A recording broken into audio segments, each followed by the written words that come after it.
أعوذ بالله من الشيطان الرجيم. بسم الله الرحمن الرحيم.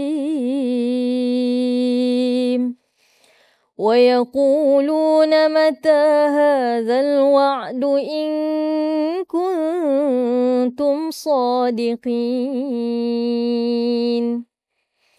قل إنما العلم عند الله وإنما أنا نذير مبين. فلما رأوه زلفة سيئت وجوه الذين كفروا وقيل هذا الذي كنتم به تدعون. صدق الله العظيم. Assalamualaikum warahmatullahi wabarakatuh. Sidang penonton, salam Ramadan Al-Mubarak. Selamat berpuasa. Kita masih lagi bersama dengan 30 hari, 30 ayat.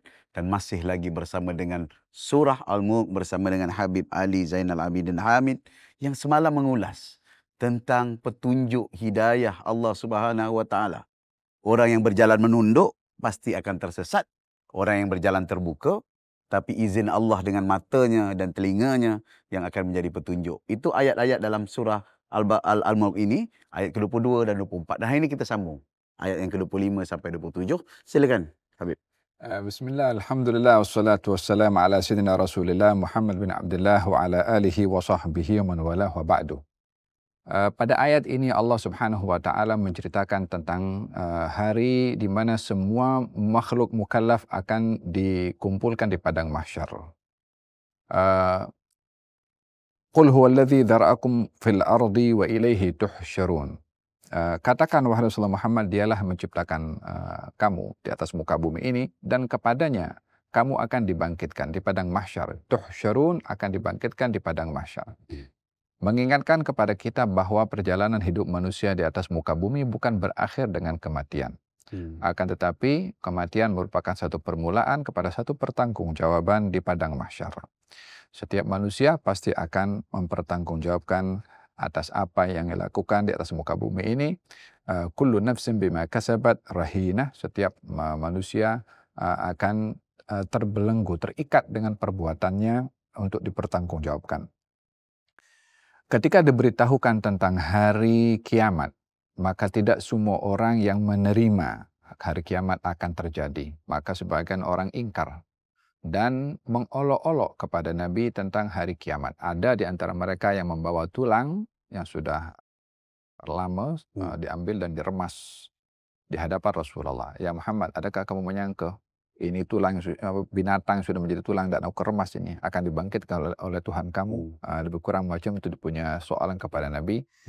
Ada yang mengatakan, mengolok-olok kepada Nabi dengan mengatakan, wa yaquluna mata hadzal wa'du in kuntum shadiqin. Yani, kamu mendakwa kita mati akan dibangkitkan di padang mahsyar. Itulah, adakah itu keyakinan kamu? Kalau itu betul, bila terjadi? Maka dijawab oleh Nabi SAW melalui bimbingan dari Allah, qul innamal ilmu indallah wa innama ana nadhirun mubin. Saya ini hanya pemberi peringatan dan hanya mengetahui hari kiamat bila akan terjadi adalah Allah Subhanahu wa taala.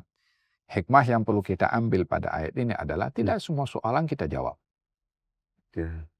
Selain daripada memang yang maha mengetahui hari kiamat itu adalah Allah, tapi tidak semua soalan perlu untuk didetailkan bila soalan itu mempunyai warna mengolok-olok atau soalan yang bukan menginginkan jawaban.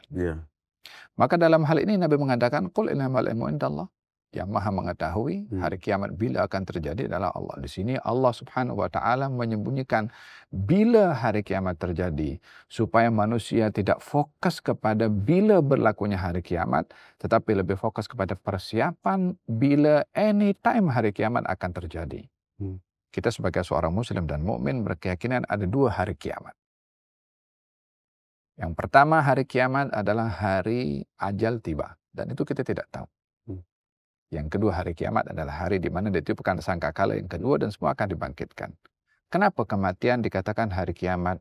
Karena seperti mana di hari kiamat nanti manusia tidak lagi boleh beramal. Demikian ketika seorang bila tiba ajalnya, dia pun tak boleh beramal. Itulah kiamat yang sughra, kiamat yang pertama. Dan kiamat yang kedua adalah kiamat pertanggungjawaban. Falamma ra'ahu zulfatan si'at wujuhal ladzina kafaru wa qila hadzal ladzi kuntum bihi tad'un. Mereka yang menanyakan bila tu hari kiamat sambil mengolok-olok, dijawab oleh Nabi, Allah yang Maha mengetahui, saya hanya penyampai saja, saya bukan memberitahu, bukan saya tahu hari kiamat itu bila. Tetapi apa yang disampaikan oleh Nabi benar. Tentang hari kiamat yang dinafikan oleh mereka benar. Apa buktinya? Falamma ra'auhu, ketika mereka sudah melihat hari kiamat nyata di hadapan mereka, betul itu berlaku, si'at wujuhal ladzina kafaru, menjadi buruk, menjadi hancur, menjadi musibah wajah orang-orang yang kafir yang tadi menyoal bila tu hari kiamat, bila nanti mereka melihat dan mereka menyaksikan akan dinampak wajah mereka yang begitu takut, yang runsing, yang paling tidak ketika mereka bertemu ajalnya ataupun mati. Sebagai kiamat yang kecil tadi. Dan diikuti yang kedua nanti. Dan diikuti kiamat yang paling besar, yaitu hari pertanggungjawaban. Wa qila hadzal ladzi kuntum bihi tad'un. Dijawab, inilah hari yang kau dahulu engkau dustakan, hari yang kau tak mau percaya. Sekarang kau melihatnya beza. Sekarang melihat dalam keadaan wajahnya tak ketakutan, wajahnya wajah orang-orang yang akan diazab oleh Allah Subhanahu wa taala, sehingga jawaban kepada mereka dalam kondisi mereka tidak boleh lagi tarik balik apa yang mereka sudah katakan ketika di dunia. Terima kasih Habib Ali Zainal Abidin. Itulah penjelasan yang saya rasa sangat menyentuh daripada awal tentang kiamat, tentang kepercayaan dan agama ini bukan hanya boleh didebatkan, dirasionalkan, ia juga tentang keimanan. Dan itulah kepercayaan kepada hari kiamat, kepercayaan kepada qada dan qadar yang tidak boleh dijangkakan dalam kehidupan kita. Dan ada detailnya dalam ayat-ayat 24, 25, 26 yang kita bincangkan pada hari ini. InsyaAllah esok kita sampai ke 3 atau 4 ayat terakhir. InsyaAllah teruskan bersama 30 hari, 30 ayat. Esok masih lagi bersama dengan Habib Ali Zainal Abidin dan saya. Terima kasih. Sekian, Assalamualaikum warahmatullahi wabarakatuh.